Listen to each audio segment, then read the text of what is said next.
High, সবাই কেমন আছেন?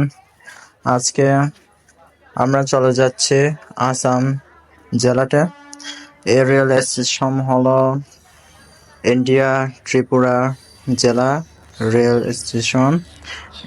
রেল স্টেশন নাম হলো আগরতলা রেল স্টেশন। আমরা এখান থেকে চলে যাব আসাম জেলার। আমিও এই প্রথমবার যাচ্ছি, আগে কখনো যাইনি ইন্ডিয়া আসামতে। কারণ আমরা মেন চলে যাব হলো গোয়া, এরকম ঘুরে ঘুরে চলে যাব গোয়াতে।